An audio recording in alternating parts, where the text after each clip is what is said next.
আল্লাহর নবী রহমতের নবীর মেয়ে খাতুনে জান্নাত মা ফাতেমা রাদিয়াল্লাহু তাআলা আনহাকে কে দাওয়াত না করতে চায়? আর এখানে বুঝি বোন হয়ে দাওয়াত দিতে চায় না, অথচ ইহুদি একটা মহিলা, ইহুদি একটা মেয়ে ফাতেমা রাদিয়াল্লাহু তাআলা আনহার বান্ধবী ছিল। ওই ইহুদি মেয়েটা সে ছিল বান্ধবী মদিনার। ভাইরা বন্ধুরা, ওই মেয়েটা একবার এরকম ভাবে কি করবে, ইহুদি মেয়েটা বাবা ছিল অনেক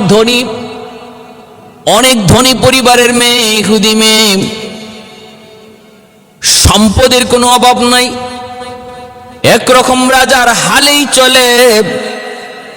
এই মেয়েটাকে ইহুদি যখন বিয়ে দিবে, মেয়ে বলতেছে আব্বু আমার বিয়ে হবে, অসুবিধা নাই, যেখানে মন চায় তুমি বিয়ে দাও, কিন্তু আমার একটা দাবি আছে। বাবা কই কি দাবি? কই দাবি হলো আমার এক বান্ধবী আছে, নাম হলো ফাতেমা, আমার বান্ধবীকে আমার বিয়েতে দাওয়াত করা লাগবে। ইহুদি বলতেছে তোমার বান্ধবীর বাবাকে? বলে বাবা মোহাম্মদ। আচ্ছা, দাদা কে? কয় আব্দুল্লাহ।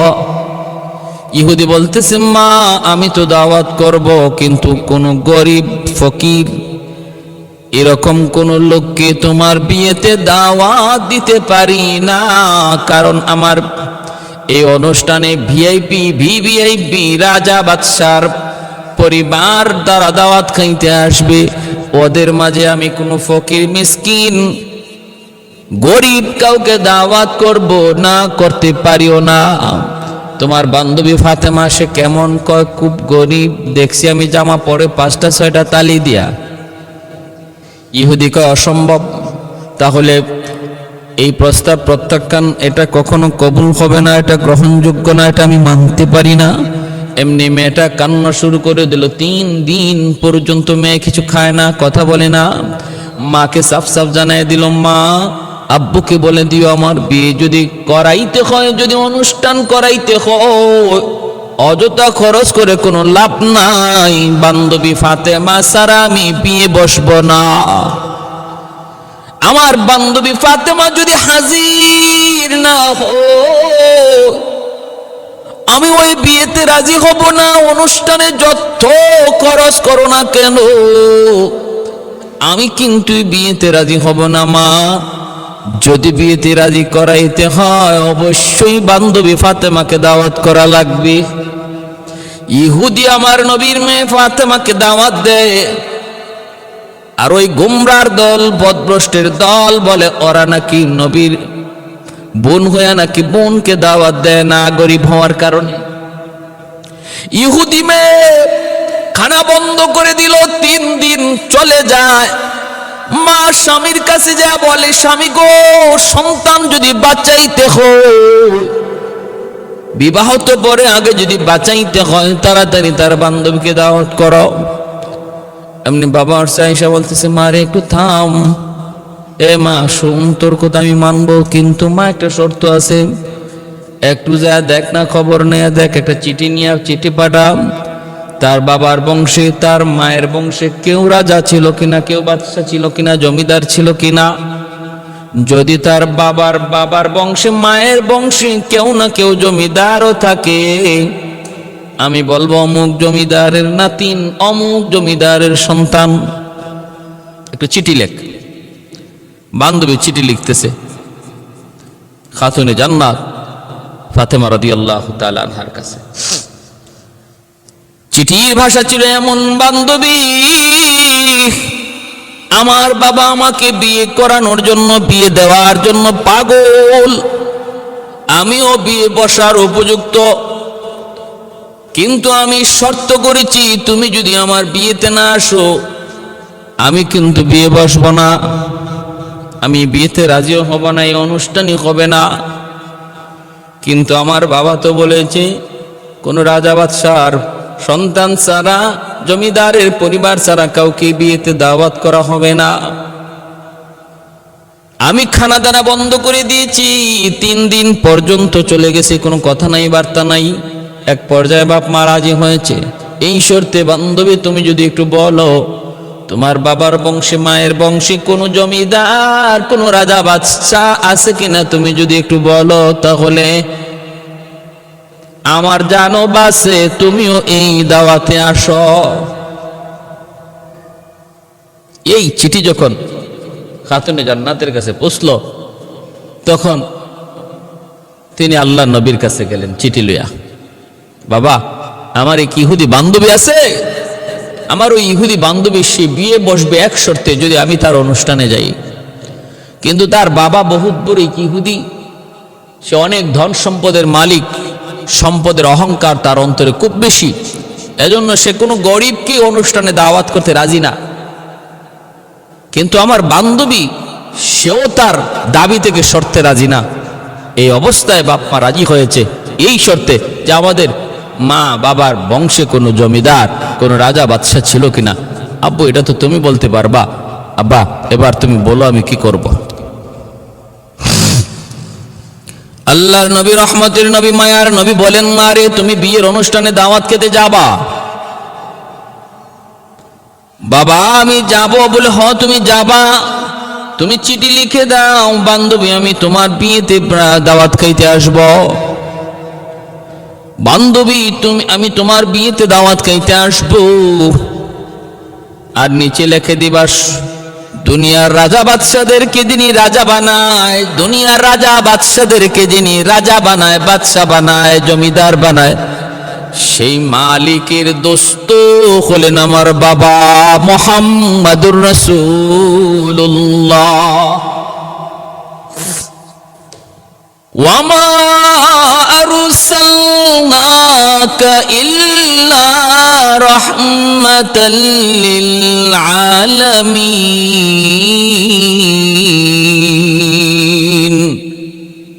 আল্লাহ পাক রব্বুল আলামিন কয়, বন্ধু তোমাকে জগতের জন্য রহমত বানায় পাঠাইছি। সূরা আলাম নাশরাহ লাকার মধ্যে কয়, ওয়ারাফানা লাকা যিকরাক। ও বন্ধু, আমি আল্লাহ তোমার নামকে উঁচু করেছি। আমি আল্লাহর নাম যত জায়গায়, তোমার নাম তত জায়গায়। আজানে আমার নাম, সাথে তোমার নাম। নামাজে আমার নাম, সাথে তোমার নাম। জানা যায় আমি আল্লাহর নাম, সাথে তোমার নাম। জানা যায় দেখবেন আর কিছু না থাকলেও আলহামদুর সাথে সূরা না থাকলেও দরুদ শরীফ জানাজার মধ্যে আছে না নাই? ইকামতের ভিতরে আমি আল্লাহর নাম, সাথে তোমার নাম। বাংলার জমিনে যেখানে আজান শেষ, ভারতের জমিনে আজান শুরু। ভারতে শেষ, পাকিস্তানে শুরু। যেখানে আমি আল্লাহর নাম উচ্চারণ হয়, সেখানেই তোমার নাম উচ্চারণ হয়। কালেমার ভিতরে আমি আল্লাহর নাম, সাথে সাথে তুমি বন্ধুর নাম। तकबीर में कलमा में नमाजों में यज़ा में, तकबीर में कलमा में नमाजों में यज़ा में है नाम इलाही से मिला नाम मुहम्मद, है नाम इलाही से मिला नाम मुहम्मद। फरमाती है आदम को मुझे खुल्द तरी में, लकहा हुआ तो बाब मिला नाम मुहम्मद, लकहा हुआ तो बाब मिला नाम मुहम्मद। महबूब ने कहा सल्ली अला नाम मुहम्मद, आका की जिया दिल की जिला नाम मुहम्मद, आका की जिया दिल की जिला नाम मुहम्मद। ভাইরা আমার, এই চিঠি লিখা বান্ধবীর কাছে পাঠিয়ে দিল। বান্ধবী বাবাকে যে বললো, বাবা আমার বান্ধবী আসবে। কেমনে আসবে? তার বংশে কোনো রাজা বাদশাহ ছিল? বলে, রাজা বাদশাহ যিনি বানায় সেই মালিক হলো আমার বান্ধবীর বাবার বন্ধু। সে বলে দিয়েছে আসবে, বাবা আসবে। এবার তুমি বলো বিয়ে হবে কি হবে না? বাবা কই বিয়ে হবে, ঠিক আছে তারা আসতে বল। রাজা বাদশার পরিবারের সদস্যরা বিয়ের আসরের মধ্যে বসে আছে। এইদিকে আগামীকাল বিয়ের অনুষ্ঠান। খাতুনে জান্নাত বাবাকে বলতেছে, আব্বু কাল তো অনুষ্ঠান, আমি যাব, বিয়েতে যাব। বলে হ তুমি যাবা। সন্ধ্যার সময় একবার কই, বাবা আমি তো আগামীকাল যাব। নবী কই যাবা, কিন্তু পোশাক আশাক কি পইরা তিনি যাবেন? নবী কিছুই বলেন না, কিছুই তো বলেন না। ভাইরা, সকালবেলা তিনি যাবেন, রাতের বেলা জিব্রাইল আমিন, আল্লাহ পাক রব্বুল আলামিন কয়, জিব্রাইল জান্নাতের ভিতরে ঢুকো, জান্নাতি স্বর্ণ অলংকারের একটা ব্যাগ তুমি তৈরি করো, ভরপুর জান্নাতি স্বর্ণ অলংকার। একজন মহিলা সাজার জন্য যত অলংকার লাগে সব অলংকার দিয়ে একটা ব্যাগ তুমি ভরপুর করো। আরেকটা ব্যাগের ভিতরে জান্নাতি পোশাক, যেই পোশাক পইরা মানুষ বেড়াইতে যায় এমন একটা পোশাক দিয়া ব্যাগ তৈরি করো।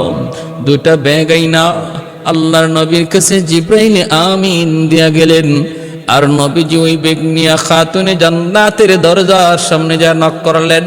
দরজা খোলা মাত্রই নবী বলতেছেন, মাগু ব্যাগ দুইটা রেখে দাও, সকালবেলা তুমি বিয়েতে যেও। আল্লাহর নবী, রহমতের নবী, মায়ার নবী, তিনি ব্যাগ দুইটা দিয়ে দিলেন খাতুনে জান্নাত। ব্যাগ দুইটা দেখে জান্নাতি পোশাক, জান্নাতি অলংকার পেয়ে শুকরিয়া আদায়তে তিনি নামাজে দাঁড়িয়ে গেলেন। এ ভাই, এজন্য বলতেছিলাম শুকরিয়া আদায়ের জন্য তিনি নামাজে দাঁড়িয়ে গেলেন। নামাজ পড়েন, আল্লাহর কাছে শুকরিয়া আদায় করেন। তিনি বুঝতে বাকি রইল না, এই কোন দুনিয়ার মার্কেটের কোনো গহনা নয়, এই গ্রান এটাও দুনিয়ার কোনো আতরের গ্রান নয়, এই পোশাক দুনিয়ার কোনো পোশাক নয়, জান্নাতি পোশাক, জান্নাতি গ্রান।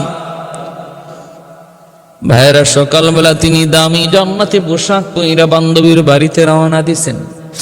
ওইদিকে তো রাজা বাদশার সন্তানরা, মেয়েরা, বান্ধবীরা, তারাও তো বাড়িতে এসে হাজির। জমিদারের মেয়েরাও তারাও তো হাজির। সবার সামনে খাতুনে জান্নাত জান্নাতি অলংকার পইরা, জান্নাতি সাজে সজ্জিত হইয়া তিনি যখন পুরুষ না কোনো পুরুষের চোখের সামনে নয়, মহিলাদের পাশ দিয়ে তিনি যখন চলে যাইতেছেন, চোখগুলা তাদের বড় বড় হয়ে গেছে। অনুষ্ঠান সেটা যদি মহিলাদের জন্য খাস হয়, সেখানে একজন দিনদার নারী যেতে পারে। পুরুষ মিশ্রণে আজকে আমাদের সমাজের যে বিবাহ অনুষ্ঠান হয়, যেখানে নারী পুরুষ এক টেবিলে বৈশা খানা খায়, এই ধরনের অনুষ্ঠানে যাওয়া হারাম, সাফ সাফ হারাম, সাফ সাফ হারাম। নিজেও যাওয়া যাবে না, পরিবারকেও পাঠানো যাবে না। যে বিবাহটা ছিল বরকতের বিষয়, যে বিবাহটা ছিল সোয়াবের বিষয়, ধর্মের অংশ, সেই বিবাহটাকে আজকে ইহুদ খ্রিস্টানদের কালচারে সম্পন্ন করার কারণে সে অনুষ্ঠান নেকির কাজ গুনাহে পরিণত হচ্ছে। যেটা সোয়াবের কাজ, নেকির কাজ, সেটা গুনাহে পরিণত হচ্ছে। আমাদের কোনো খবরই নেই। এজন্য বলবো, মা বোনদেরকে বলবো, ভাইদেরকে বলবো, বিবাহের অনুষ্ঠান করবেন, বরযাত্রীর অনুষ্ঠানে চাপ দিবেন না। মেয়ের বাড়িতে বরযাত্রী কোনো অনুষ্ঠান শরীয়তে এলাও না। শুধু ছেলে তার বাড়িতে অলিমা করবে, তৌফিক থাকলে ওই অলিমাতে সে দাওয়াত করবে বন্ধু বান্ধবকে। সেখানে নারীদের জন্য আলাদা বিভাগ, আলাদা, সম্পূর্ণ আলাদা করে ফেলবে নারীর সেক্টর, নারীর অংশ, নারীদের অংশ, নারীদের খাওয়ার জায়গা সম্পূর্ণ আলাদা পুরুষের চেয়ে। এবং কোনো গান চলবে না, কোনো বাজনা চলবে না। তাহলে এই অনুষ্ঠানটা, এটা একটা নেকিতে পরিণত হবে, সোয়াবের অংশ, জীবনের একটা বহুত বড় সোয়াবের অংশে পরিণত হবে। নবী বলেন, আন নিকাহু মিন সুন্নতি ফামান রাগিবা আন সুন্নতি ফালাইসা মিন্নি। বিবাহ করা আমি নবীর সুন্নত। এই বিবাহ থেকে যে নিজেরে ফিরে নিল, সে আমার দল থেকে বাইর হয়ে গেল। এজন্য যার শারীরিক শক্তি আছে, যাদের আর্থিক শক্তি আছে, যার শারীরিক এবং আর্থিক শক্তি সামর্থ্য আছে, তার জন্য বিবাহ করা অবশ্যই জরুরি, ফরজ, ফরজ। তার জন্য বিবাহ করা ফরজ। যার শারীরিক শক্তি আছে কিন্তু আর্থিক সামর্থ্য নাই, তার জন্য শরীয়তের বিধান তুমি বেশি বেশি রোজা রাখো, বেশি বেশি রোজা রাখো। বউ পালার, একজন স্ত্রীকে পালবার সামর্থ্য যদি না থাকে, তার খরচ, তার খরপুষ দেওয়ার সামর্থ্য না থাকে, তাহলে বিবাহ তুমি কেন করবা? আরেকজন মহিলা এনে কষ্ট দিবা? তুমি রোজা রাখো, তোমার উপরে বিধান হলো তুমি রোজা রাখো। শারীরিক শক্তি যেটা আছে রোজা রাখলে শারীরিক চাহিদা যেটা আছে এটা দুর্বল হয়ে আসবে। এজন্য আমার ভাইরা বন্ধুরা খেয়াল করে মনোযোগ দিয়ে শুনুন, খাতুনে জান্নাত তিনি যখন ওই বাড়িতে যায় ঢুকলেন, শুধু নারী বান্ধবীরা তাদের সামনে যায় ঢুকলেন, তাদের চোখগুলা বড় বড় হয়ে গেল। কি ব্যাপার, এত দামি পোশাক জীবনে কোনোদিন দেখি নাই, জীবনে কোনোদিন দেখি নাই।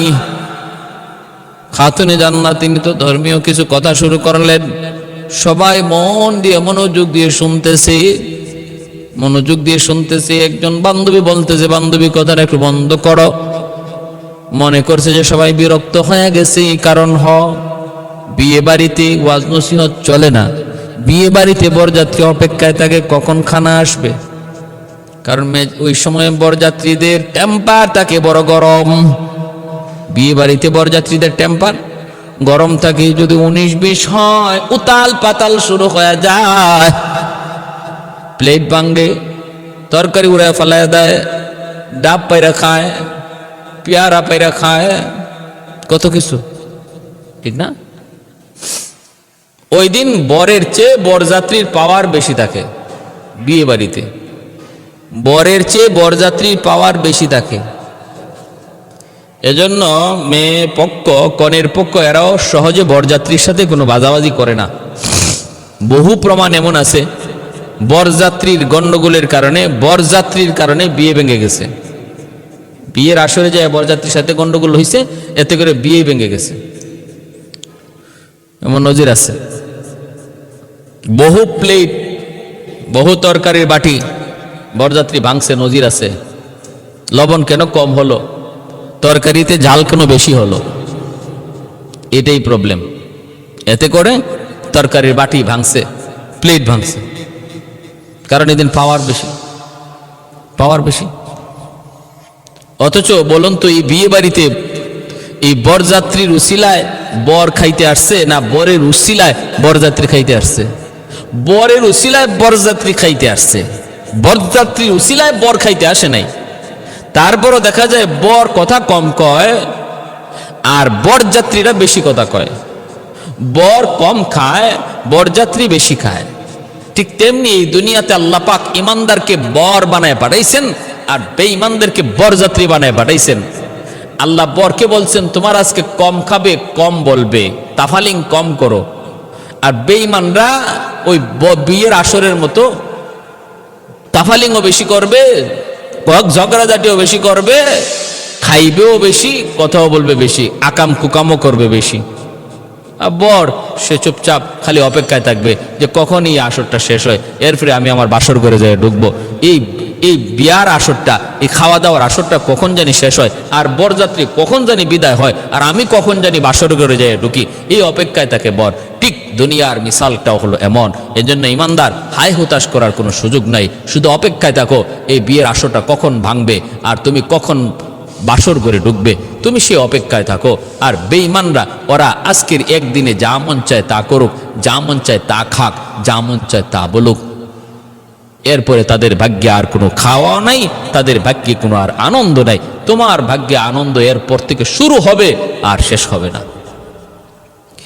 ভাইরা বন্ধুরা, খাতুনে জান্নাত ফাতেমা রাদিয়াল্লাহু তাআলা আনহা তিনি তো ওই বাসর, তিনি তো ওই বিয়ে বাড়িতে কিছু কথা বলবেন। বান্ধবী কয়, বান্ধবী কথা একটু বন্ধ করো। বলে কি হয়েছে বলো? ও বান্ধবী, তুমি আমার পাশে বসছো, তোমার শরীরের এই দামি পোশাকে আমার হাতটা লাগছিল, আমার শরীরের মধ্যে একটা সুঘ্রাণ চলে আসছে, পাশে করে আমার ওই বান্ধবীর শরীরেও সুঘ্রাণ গেছে।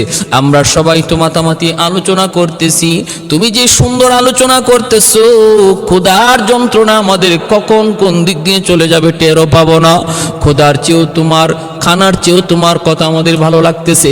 কিন্তু বান্ধবী, আমরা শুধু একটা কথা জানতে চাই, ফাতেমা একটু বল বল। এই জামা কোন মার্কেট থেকে আনছো? কোন মার্কেট থেকে আনছো? ওই মার্কেটে যাবার রাস্তা কোন পথে? খাতুনে জান্নাত কয়, বান্ধবীরা, এটা দুনিয়ার কোন মার্কেট নয়। এই মার্কেটের মালিক হলেন আসমানের মালিক, জমিনের মালিক, জান্নাত জাহান্নামের মালিক আমার আল্লাহ। তিনি হলেন ওই মার্কেটের মালিক, আর সেলসম্যান হলেন জিব্রাইল আমিন।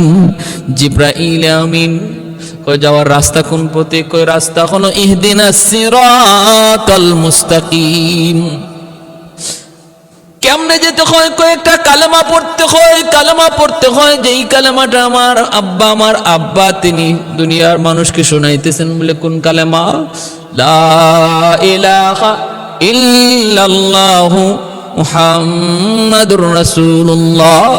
সাথে সাথে উপস্থিত সবগুলি ইহুদি নারী, সবগুলি ইহুদি বান্ধবী খাতুনে জান্নাতের হাতে হাত রেখে কালেমা পড়ে মুসলমান হয়ে যায়। ভাইয়ের আমার, যদি আপনি বলেন এই ঘটনাও মিথ্যা, তাও আমি বলবো, বলুন এই ঘটনা যদি মিথ্যাও মেনে নেন, নির্ভরযোগ্য কোনো কিতাবে যদি নাও পান, তবু এর দ্বারা নবী পরিবারের উপরে কোনো তহমত আসে না, আমার নবী পরিবারের উপরে কোনো অ্যাটাক আসে না, আমার নবী পরিবারের উপরে কোনো ধরনের অপবাদ দেওয়া হয় না। মনে রাখতে হবে, উল্লেখযোগ্য,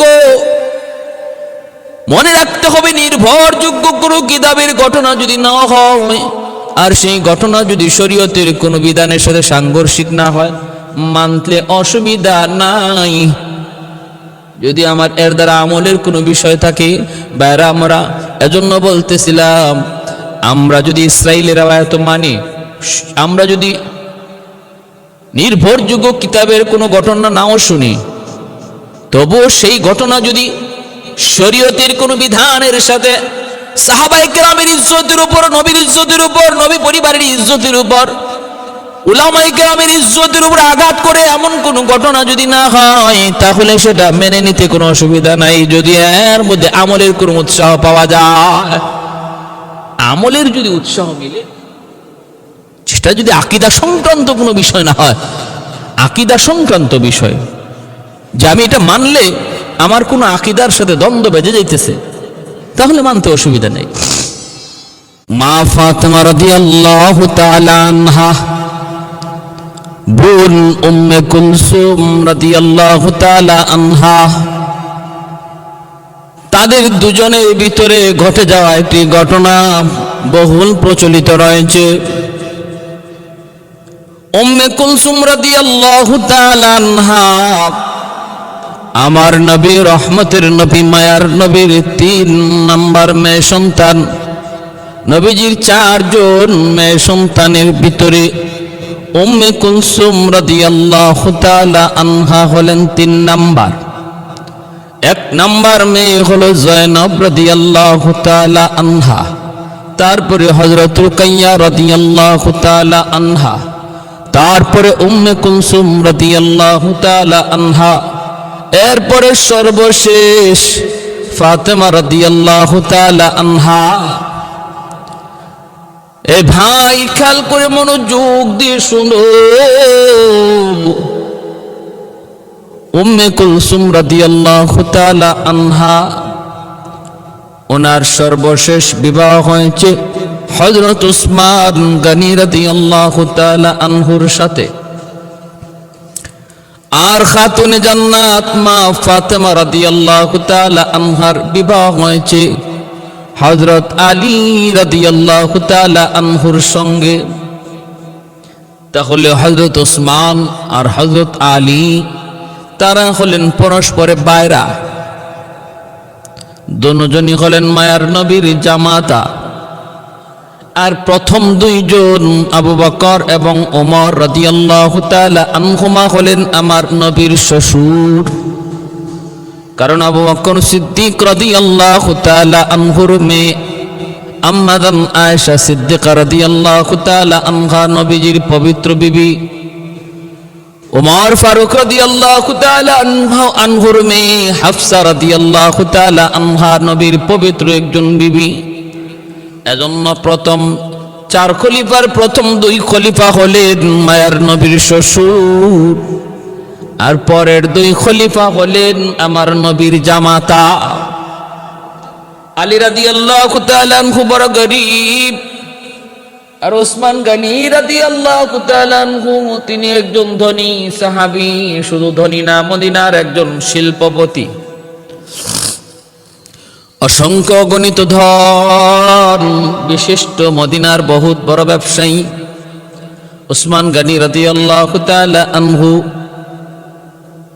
ওনার ঘরে ঘরে নবীর মেয়ে উম্মে কুলসুম, আর আলী রাদিয়াল্লাহু তাআলা আনহু গরীব, ওনার ঘরে হলেন মায়ার নবীর ছোট্ট মেয়ে খাতুনে জান্নাত ফাতেমা রাদিয়াল্লাহু তাআলা আনহা। তাদের ঘটে যাওয়া একটা ঘটনা প্রচলিত রয়েছে।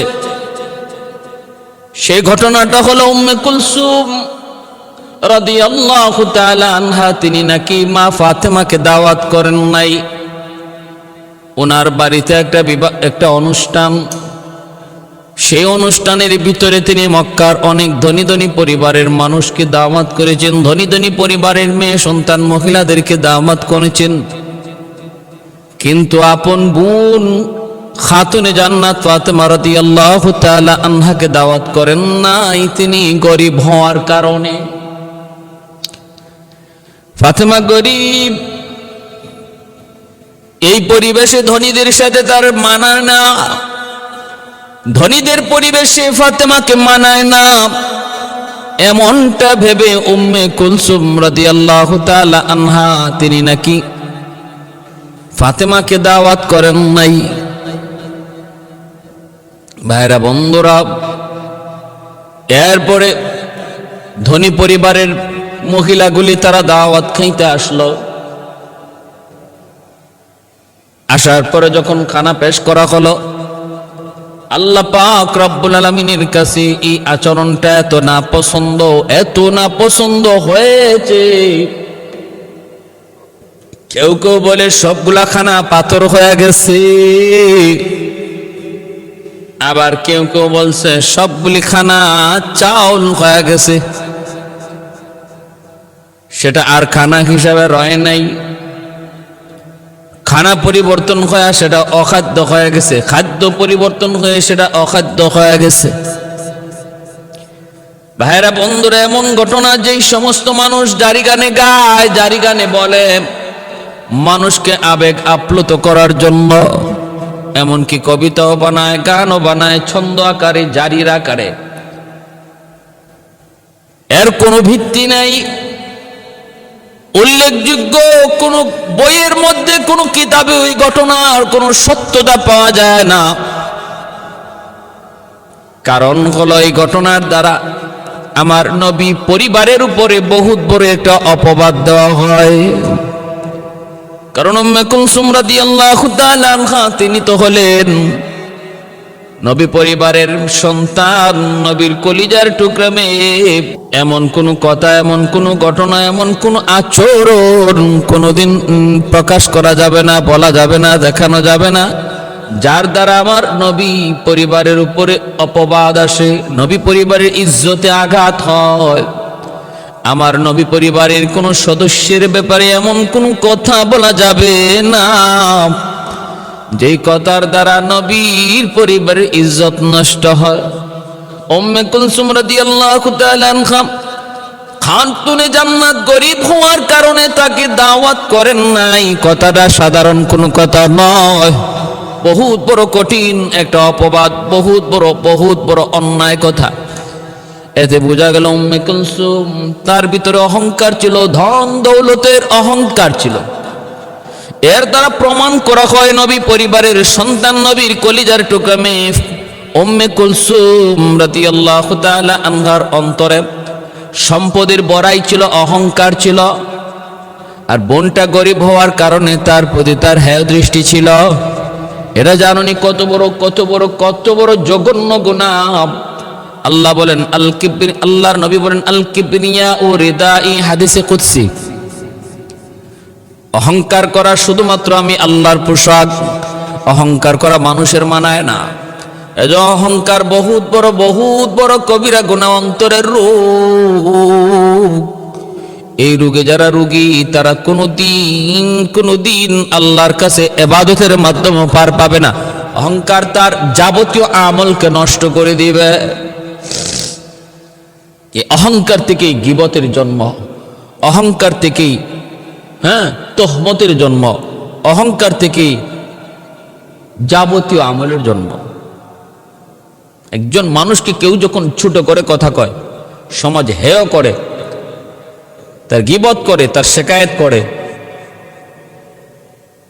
প্রকাশ্যে অপ্রকাশ্যে, কখন করে? যখন তার অন্তরে অহংকার জন্ম নেয়। কাই রাখো ওর কথা রাখো, ও তো সেদিনের মানুষ, ও তো ওই দিনের পোলা, ও তো ওই দিনেই করছে, ওই দিন খালি আমার বাড়িতে এরকম আসছে সাহায্যের জন্য।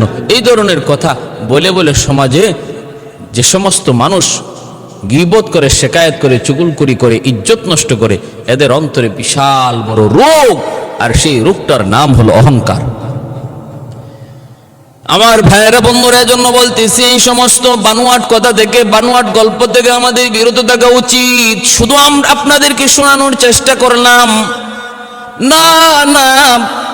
উম্মে কুলসুম রাদিয়াল্লাহু তাআলা আনহা আমার নবীর একজন কলিজার টুকরা মেয়ে, যার শরীরে আমার নবীর রক্ত রয়েছে রে, যার আচরণ আমার নবীর মতো হবে। তিনি হলেন উম্মতের জন্য নজির, উম্মতের জন্য দৃষ্টান্ত, নবীর একজন সাহাবিয়া। নবী বলেন আসহাবী কান্নুজুম বিআইয়িহিম ইকতাদাইতুম ইহতাদাইতুম। আমার একজন সাহাবী তোমাদের জন্য আকাশের নক্ষত্র স্বরূপ।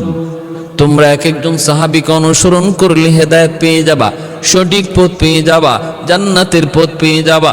আল্লাহর নবী সাহাবীদের ব্যাপারে এতটা গ্যারান্টি দিয়েছেন। নবী বলেন ইযা রাআইতুমুল্লাযীনা ইয়াসুব্বুনা আসহাবী ফাকুলু লানাতুল্লাহি আলা শাররিকুম। তোমরা যদি দেখো আমার কোন সাহাবী, নারী হোক চাই সে পুরুষ হোক, তাকে কেউ গালমন্দ করে, তার চরিত্র নিয়ে কেউ কথা বলে, তারে কেউ মন্দ বলে, তার কেউ অপবাদ দেয়, তোমরা বলো ফাকুলু লানাতুল্লাহি আলা শাররিকুম। নবী বলেন তোমরা সাথে সাথে জবাব দিয়ে দিও, বইল তোর উপরে আল্লাহর লানত। আল্লাহ নবী বলছেন, আল্লাহ নবী বলেন সাথে সাথে জবাব দিয়ে দিও তোর উপরে আল্লাহর লানত, তোর উপরে আল্লাহর লানত। এজন্য আমার ভাইরা, বন্ধুরা, উম্মে কুলসুম রাদিয়াল্লাহু তাআলা আনহার প্রথম বিবাহ হয়েছিল আবু লাহাবের ছেলে উতাইবার সঙ্গে। আবু লাহাবের দুই ছেলে আমার নবী দুই মেয়েকে বিয়ে করেছিল। উতবা বিয়ে করেছিল রুকাইয়াকে, আর উতাইবা বিয়ে করেছিল উম্মে কুলসুম রাদিয়াল্লাহু তাআলা আনহাকে। এই দুইজন বিবাহ করেছিল। ভাইরা, বন্ধুরা, আমার নবী রহমতের নবী, মায়ার নবী নবুয়ত পাওয়ার 6 বছর আগে, 7 বছর আগে উম্মে কুলসুম রাদিয়াল্লাহু তাআলা আনহার জন্ম হয়। ভাইরা, বন্ধুরা, এরপরে তিনি কিছু বড় হতে লাগলেন। নবীজি, ওই সময় আরবের একটা প্রচলন ছিল, অল্প বয়সী বিয়ে দেওয়া হয়ে যেত। আমাদের সমাজে সেটা অন্যায়, অপরাধ। তখনকার সমাজের সময়ে সেটা এত অপরাধ ছিল না। নবী তার 2 মেয়েকে বিবাহ দিলেন আবু লাহাবের সন্তান উতবা উতাইবার সাথে। এরপরে আমার নবী, মায়ার নবী, যখন নবুয়ত পাওয়ার পর আল্লাহর নবী যখন তাওহীদের দাওয়াত দিতে লাগলেন, মেয়েদেরকে নবী উঠায় দেন নাই, নবীর ঘরেই ছিল, বিবাহ হয়ে গেছে। আবু লাহাবের ছেলে উতবা উতাইবা নবীর জামাতা, 2 মেয়ের জামাতা। নবী যখন কালেমার দাওয়াত দেন, তাওহীদের বাণী শোনান, আবু লাহাব নবীর তাওহীদের বাণী মেনে নিতে রাজি না। এমনকি আবু লাহাবের স্ত্রী উম্মে জামিল, সেও নবুয়তের দাওয়াত সে মেনে নিতে রাজি না। এমনকি আমার নবীর কঠিন বিরোধিতা শুরু করলো। এক পর্যায়ে আমার নবীর উপরে আঘাত করলো আবু লাহাব। কেউ আঘাত করার সাহস করে নাই, সবার আগে আঘাতটা করলো আবু লাহাব। যখন নবী কালেমার দাওয়াত দিতে জাবালে আবি কুবাইস থেকে নবীজি দাওয়াত দেওয়ার জন্য সবাইকে ডাক দিয়েছিলেন। আল্লাহর নবী ডাক দিয়েছিলেন আর বলেছিলেন, আমি যদি বলি পাহাড়ের ওই প্রান্তে তোমাদের জন্য দুশমন অপেক্ষায়, তোমরা কি আমার কথাটা মেনে নিবা? বলেছিল সবাই, হ্যাঁ মানবো, কারণ তুমি তো আল আমিন। আল্লাহ নবী বললেন, তাহলে আমি বললাম কালেমা যদি গ্রহণ না করো বিপদ বিপদ বিপদ। আবু লাহাব তখনই একটা ঢিল মারল, নবীর দিকে ঢিল মেললে বলল, আলী হাদা জামাতানা ইয়া মুহাম্মদ, তাব্বান লাকা ইয়া মুহাম্মদ। মুহাম্মদ তুমি ধ্বংস হও, তুমি ধ্বংস হও, এজন্যই বুঝি জমায়েত করেছো। এই বইলা ঢিল মারলো, সাথে সাথে আল্লাহ পবিত্র কোরআনের সূরা লাহাব নাজিল করে জবাব দিয়া দিলেন। আল্লাহ বললেন, বন্ধু জবাব তুমি দিও না, আবু লাহাবের গালির জবাব আমি আল্লাহ দিব। কারণ আবু লাহাব তোমারে গালি দেয় নাই বন্ধু, মূলত গালি দিয়েছে আমি আল্লাহকে। যতদিন পর্যন্ত তুমি তোমার কথা বলেছো আবু লাহাব তোমাকে কোনোদিন গালি দেয় নাই। যেদিন থেকে তুমি আমার কথা বলা শুরু করেছো সেদিন থেকে তোমারে গালি দেয়। এর আগে ছিলে তুমি আল আমিন, এখন হয়ে গেলে দুশমন। অতএব তোমাকে গালি দেয় নাই, গালি দিয়েছে আমি আল্লাহকে। আল্লাহ জবাব দিয়ে দিলেন, তাব্বাত ইয়াদা আবি লাহাবিন ওয়া তাব। এই সূরা নাজিলের পর আবু লাহাব উম্মে জামিল খেপে গেল। আরবের মধ্যে এটা রটে গেল, মুহাম্মদকে অপমান করার কারণে আবু লাহাব উম্মে জামিলের ব্যাপারে কোরআনের সূরা নাজিল হয়ে গেছে। আল্লাহর নবী, রহমতের নবী, মায়ার নবীর উপর আবু লাহাব উম্মে জামিল খেপে গেল। দুই ছেলেকে বলতেছে, তোদের শ্বশুরের কারণে আজকে আমাদের ব্যাপারে কোরআনে সূরা নাজিল হইছে, আমরা নাকি জাহান্নামী। অতএব মুহাম্মদের মেয়েকে আর তোদের ঘরে রাখা যাবে না, এই বিবাহ টিকবে না, তালাক দিয়ে দাও, তালাক দিয়ে দাও। আল্লাহর নবীও এই দিকে আল্লাহর কাছে চাইতেছিলেন, মালিক হয় তুমি আমার দুনো জামাতাকে মুসলমান বানায় দাও, আর নতুবা আমার দুই মেয়েকে ওদের কাছ থেকে উদ্ধার করে দাও। নবীও দোয়া করেছিলেন, আল্লাহ হয় তুমি আমার জামাতাকে, দুনো জামাতাকে মুসলমান বানাও, নতুবা আমার দুই মেয়েকে ফিরাইয়া দাও। আল্লাহ দ্বিতীয়টা দোয়া কবুল করেছেন। মুসলমান হওয়া ওদের তকদিরে জুটে নাই, কিন্তু বাপ মার চাপে পইরা দুই পোলা রাজি হয়ে গেছে নবীর দুনো মেয়েকে তালাক দেওয়ার জন্য। আয়েশা আল্লাহ নবীর কাছে আয়েশা, দুই ছেলে তালাক দিয়ে গেছে নবীর মেয়েকে। আল্লাহ নবী কষ্ট পাইছেন, মায়ার নবী কষ্ট পাইছেন। এরপরে দ্বিতীয় হিজরিতে এরপরে নবীজি রুকায়াকে বিবাহ দিলেন হযরত উসমান গনি রাদিয়াল্লাহু তাআলা আনহুর সাথে। উসমান গনি রাদিয়াল্লাহু তাআলা আনহুর ঘরে থাকা অবস্থায় হযরত রুকাইয়া রাদিয়াল্লাহু তাআলা আনহা দ্বিতীয় হিজরিতে মদিনাতুল মুনাওয়ারায় তিনি ইন্তেকাল করেন। আর ওনার ইন্তেকালের পর আল্লাহ নবী তার তৃতীয় মেয়ে হযরত উম্মে কুলসুম রাদিয়াল্লাহু তাআলা আনহাকে উসমান গনির কাছে বিবাহ দিলেন। উসমান গনির ঘরে উসমান গনি জীবিত থাকা অবস্থায় আবার হযরত রুকাইয়া উম্মে কুলসুম তিনিও উসমান গনি জীবিত অবস্থায় তিনিও ইন্তেকাল করলেন। আল্লাহ নবী তখন বলেছিলেন, আমার যদি 10টা মেয়ে থাকতো, 10টা মেয়েও থাকতো, তবু আমি ওসমানের কাছে পরপর বিবাহ দিতাম। ভাইরা বন্ধুরা, জন্য আলী রাদিয়াল্লাহু তাআলা আনহু আর উসমান গনি রাদিয়াল্লাহু তাআলা আনহুর ব্যাপারে এত বড় অপবাদ, উম্মে কুলসুম আর ফাতেমা রাদিয়াল্লাহু তাআলা আনহার ব্যাপারে এত বড় অপবাদ হয় না। অথচ আলী রাদিয়াল্লাহু তাআলা আনহু আর ফাতেমা রাদিয়াল্লাহু তাআলা আনহার বিবাহের সময় মোহর দেওয়ার মতো ক্ষমতা আলীর ছিল না। সেই মোহরের ব্যবস্থা করেছিলেন আলী রাদিয়াল্লাহু, হযরত উসমান গনি রাদিয়াল্লাহু তাআলা আনহু। আল্লাহ নবী বলেছিলেন, আলী ঢাল আর তলোয়ার তো আছে, বাজারে বিক্রি করে মোহরের ব্যবস্থা করো। রাস্তার মধ্যে উসমান গনি পেয়ে গেলেন। উসমান ডাক দিয়ে বলতেছেন, আলী কই যাও? কই বাজারে যাই কেন? কই ঢাল তলোয়ার বিক্রি করে মোহরের ব্যবস্থা করব। আলী হযরত উসমান বলেন, আলী আমার কাছে বিক্রি করো, কত টাকা লাগবে বলে এত। উনি টাকা দিয়ে দিলেন, ঢাল তলোয়ার উসমান গনি কিনে নিয়ে গেলেন। সেই ঢাল আর তলোয়ার উসমান গনি রাদিয়াল্লাহু তাআলা আনহু বিবাহের মধ্যে তিনি আবার আলীকে উপহার দিয়ে দিলেন। হযরত আলী রাদিয়াল্লাহু তাআলা আনহুকে আবার তিনি উপহার দিয়ে দিলেন। ভাইরা বন্ধুরা, মোহরের ব্যবস্থা হয়ে গেল। ঢাল তলোয়ার আলী আবার সেটা ফিরেও পেলেন। বিয়ার হাজরিন, তাহলে আমরা প্রথম ঘটনাটা যেটা বলা হয় যে উম্মে কুলসুম ফাতেমাকে দাওয়াত দেন নাই, ফাতেমা গরিব হওয়ার কারণে, আর পরিণতিতে তার ঘরের দাওয়াতের সব খাদ্যদ্রব্য সেটা পাথর হয়ে গেছিল। এই ঘটনাটার কোনো ভিত্তি পাওয়া যায় না, সম্পূর্ণ বানোয়াট একটা গল্প, বানোয়াট একটা গল্প। এর দ্বারা আমার নবী পরিবারের উপরে অ্যাটাক করা হয়, কারণ উম্মে কুলসুম নবীজির কলিজার টুকরা মেয়ে, তার উপরে এবং হযরত উসমান গনি রাদিয়াল্লাহু তাআলা আনহুর স্ত্রী হযরত উসমান গনির উপরেও যে এই অপবাদটা যায় পড়ে, এই অ্যাটাকটা যায় পড়ে। অতএব এই সমস্ত কথা যারা বলে আমরা তাদেরকে বাধা দিব, এই সমস্ত জারিগান যারা গায় তাদেরকেও আমরা বাধা দিব, এবং ইসলামের সুন্দর সুন্দর ঘটনাবলী, সহি সহি ঘটনাবলী আমরা শুনবার এবং আমল করার চেষ্টা করব ইনশাআল্লাহ।